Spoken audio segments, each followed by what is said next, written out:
Chetan, before the series, we hoped for some drama. We had plenty of that in the first test in Chennai, India going on to win by 8 wickets. So just give us your overview of the first test, as of course you were there for us.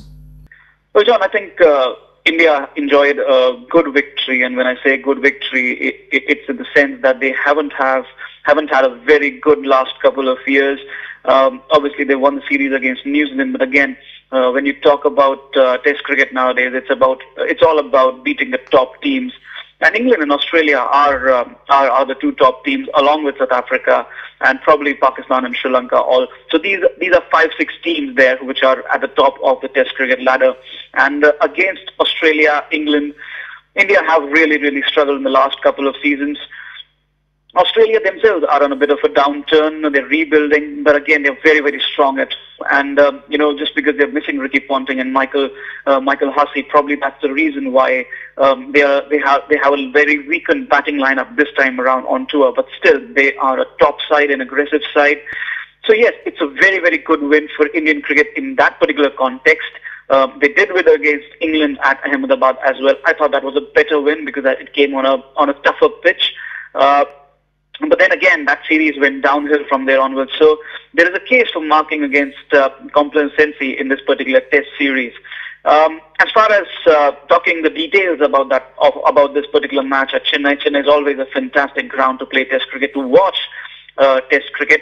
And it was great to see Michael Clarke starting off from where he's left away always in Test cricket and against India. He's one of the best players of spin in that particular batting lineup, so he got that 100.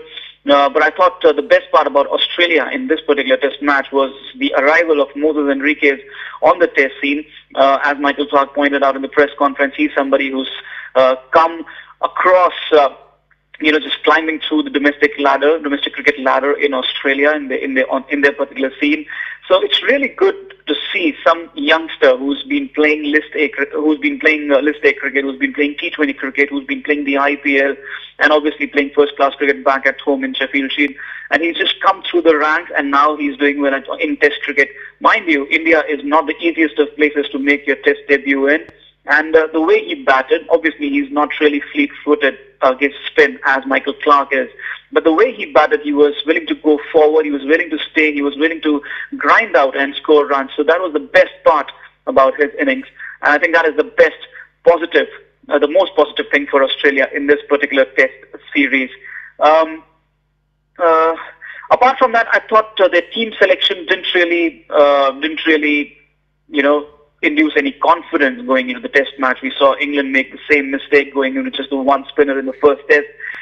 Yes, it's good to back your strength, but when you're playing 4 bowlers plus a bowling all-rounder, you cannot have 4 medium pacers playing a Test match in India. You need to have 2 spinners, and it's not just about the quality of Nathan Lyon or the lone spinner that you're trying to play.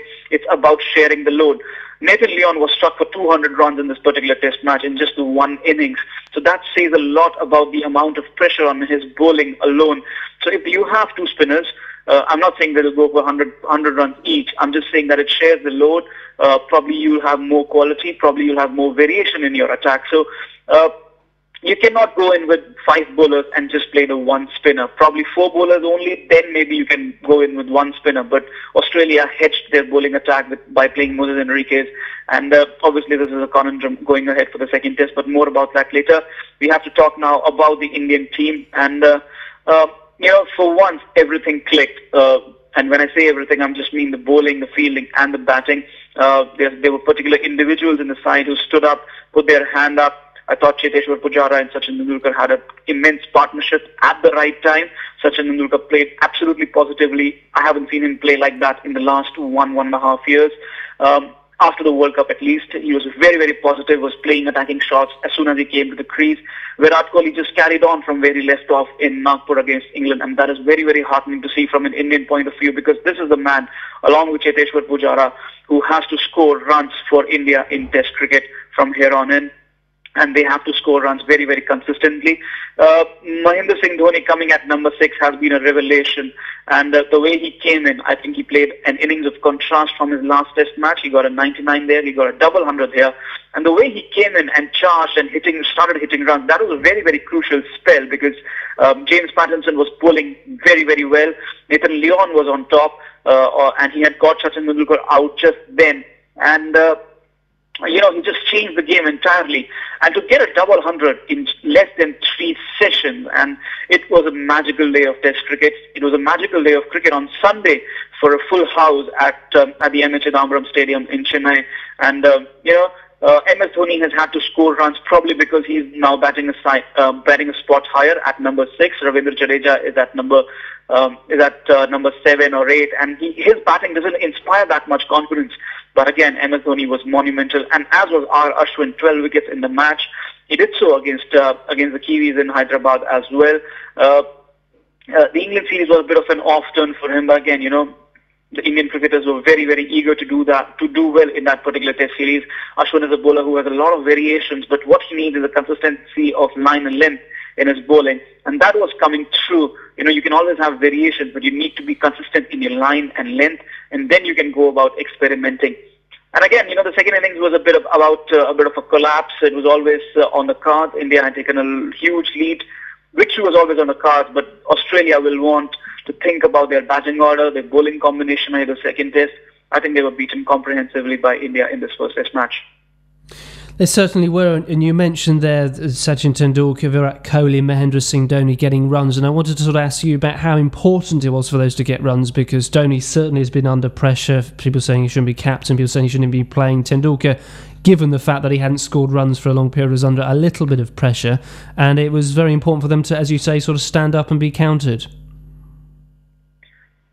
Yes, I think, as I said earlier, their partnership was one. Sachin Tendulkar and Virat Kohli's partnership was one where, it came at a very crucial time. If you look at one of the key areas for India in this Test match has been their openers, and it has been a problem for Indian cricket for the last 3 years now, with only Virendra Sehwag having 1 Test 100. Gautam Gambhir has no Test 100s to show for in the last 3 years. It just really shows, because in Test cricket, if you do not have good openers, if your number 3 and number 4 batsmen are always batting with the score on 10 and the wickets down 2, it doesn't really bode well for your team, because number 3, 4, 5, 6 need the openers to fire, need to blunt the new ball so that they can come in and score runs. Virendra Sehwag is not somebody who blunts the ball. But the way he goes onto the attack, that blunts the opposition. However, he's not been doing that for a long time now. India has changed the other opener, Gautam Gambhir. They've brought in Murali Vijay. He played 2 loose shots in 2 innings, so he'll be on the watch. He'll be on the watch in the second test in Hyderabad if he plays. We'll come back to that later. But again, when you're down to 2 wickets for 12 runs, just 12 runs, then you have somebody like Cheteshwar Pujara coming in who plays very, very calmly. He's not flustered by the situation. Then you have Sachin Tendulkar again. Sachin Tendulkar could have been a weak point for the Indian batting lineup given his frame of mind, but he's been very, very positive. He's got a couple of hundreds in domestic cricket coming into the series. He's batted well, his feet are moving well, and he's looking to score runs. He's looking to dominate the bowlers again, and that was, I think, the hallmark of their partnership. And then Virat Kohli comes in, as I said, he's just carried on from Nagpur. He was very, very watchful early on. He was trying to play close to the body. He was playing square of the wicket. He was not playing down the ground so that the edges wouldn't come. He wouldn't give away any edges. He saw the fielders were there at cover and mid-wicket. And I think that has been a very, very strong point for Virat Kohli, because against England in the first 3 test matches, he was looking to cover drive the ball, looking to play in the V, and that is why he was getting out, because England had such good field settings for him. But here, again, Australia also had good field settings for him, but he negated that, and that is very, very heartening to see. Yes, MS Dhoni batted very well, but I think India really need to thank number 3, 4 and 5 for the way they've batted and provided a platform to MS Dhoni to come and play a counter-attacking innings. Now, what about the spin bowling in that test, Chetan? India, of course, named 3 spinners, Harbhajan Singh, Ravi Ashwin and Ravi Jadeja. Ashwin obviously did the bulk of the wicket-taking, but what about the others? Well, let's talk about Ashwin first. Yes, he's worked with his coach here after the England series. There was There was a bit of an error in his bowling stride. That's what he admitted in the press conference. And I spoke with his coach as well, Mr. Sunil Subramaniam. And that's what he pointed out, that there was a bit of an error creeping up in his delivery stride. And he worked on that. He improved that. And that is what you want to see. Bowlers who can go back to their coaches, who can go back to the drawing boards and work on their bowling again. And he's done well since then. He's taken up 12 wickets in this match. Probably he's become again India's prime bowler. But moving on from Ravichandran Ashwin, you really have to see what is the usefulness of playing 5 bowlers. You have Bhuvneshwar Kumar, you have Ishant Sharma, and then you have 2 spinners in terms of off spinners, Ashwin and Harbhajan Singh. Then you have a 5th bowler, Ravindra Jadeja, who's more of a hedging bet really, because if one spinner doesn't work, then you can throw the ball at Jadeja. He's bowled more overs than Harbhajan Singh in this test match. He's taken a few more wickets than Harbhajan Singh, and he's been a little more economical. So you can say Harbhajan Singh was your 3rd best spinner in this test. But even so, 20 wickets for the spinner just shows that there is an inherent weakness in the Aussie batting lineup against swing bowling. Apart from that, was it the best bowling attack that India played?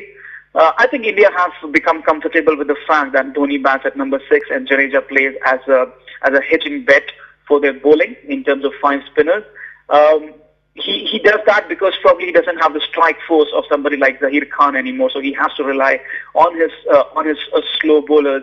I think there was a case for playing just the 1 fast bowler and three spinners. Probably that would have worked as well, because it's not just about playing the numbers; it's about the quality as well. I think Pragyan Oja is a much more quality off spinner, left arm spinner than Ravindra Jadeja.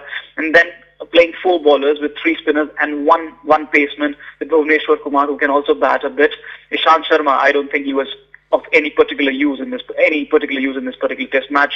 So you play 4 bowlers, you play Pragyan Oja, you play Bhuvneshwar Kumar, who can bat a bit, and then you are also able to play an extra batsman. Because, if the top order had failed, then India would not have got those 570 odd runs, and the match would have been equal. And the number of game in cricket is such that is bound to happen sooner rather than later in this particular test series. So perhaps India need to revisit their bowling combination, but I think MS Dhoni will not touch his bowling combination. I think the only toss-up is whether we have an even further spinning pitch and whether he sees a use of playing an extra seam bowler or an extra spinner, or whether he plays an extra batsman. So the bowling combination is something that needs to be seen for the second test match. But again, it will depend on how many spinners MS Dhoni wants to play. Now, Chetan, moving on to Hyderabad now. Earlier in the month, of course, it was hit by a bomb blast, and there was a little bit of talk perhaps that the test might be under threat, but that seemingly is not the case. Are you aware of any sort of heightened security, and if so, is that something that you think will bother the players at all? I've reached Hyderabad today morning, and the first thing I see is on the newspapers, the Indian team out in the markets having Bengali food, Hyderabadi food. I think the situation has calmed down a lot. There were quite a few political things happening in the country at that time, and probably that sad incident was a result of that, which is not condoning it, obviously, but just pointing out as to where the problem was. But the Indian government has given assurances to the Australian team and the Australian media camp here that they'll be provided with absolute security. And I think that was the case in Chennai as well. I don't really think that there is anything to worry about. I think the situation is calm. People are going about their business, carrying on with their work. The teams are practicing at the stadium as we speak. There was also a press conference with Shane Watson today. So I think the situation is calm. I think we'll have a good test match. We'll have good 5 days of cricket ahead of us. Let's hope so. And finally, any anticipated changes that you think that both teams should and perhaps will make ahead of this game? I think for Australia, they really need to bring in an extra spinner, and probably it'll be Glenn Maxwell because he can bat a bit as well. I'm not sure if they want to bring in Xavier Doherty, although he's a left-arm spinner, and probably, if we have another pitch like the sort of Chennai we saw, if we have a similar pitch in Hyderabad, then the rough outside the right-handed batsman's leg stump is something that he could exploit. But I'm not sure if Australia will want to go ahead with him because they had a batting failure, and also David Warner is still suffering from his stomach upset. So he missed training today, so we're not sure if he's going to play this test match. We'll probably know tomorrow. I think the second spinner is really something that Australia will be looking at. And if they bring in Glenn Maxwell, then it's interesting to see who they'll be dropping. I think they'll probably drop Peter Siddle, but again, it's about experience as well. So Mitchell Starc was, I thought, really struggling, probably not getting that reverse swing going, was really struggling with the conditions. He didn't really take any wickets. So maybe they might go in with Peter Siddle. But then again, if they drop David Warner and Shane Watson comes out to open, then they might just go in for a straight swap of David Warner with Glenn Maxwell. So that's about the Australian side. From what we have gathered here about the Indian team, I think Murali Vijay is still going to continue in the second test match. And the same opening pairing of Murali Vijay and Virendra Sehwag. Ravindra Jadeja is sure to play because Dhoni doesn't like to change his team settings too much, especially when the team is winning. I think the only toss-up is whether Ishant Sharma is of any use in this particular test match. Will he be of any use in the Hyderabad test match as well, and whether you want to play Pragyan Oja and go in with 4 spinners. But I'm not really sure about that, because whenever you go in with 4 spinners and 2 off spinners and 2 left-arm spinners, somebody will get under-bowled. So I think India might go in with an unchanged side. Australia probably will play an extra spinner, and we don't really know about the David Warner situation as yet.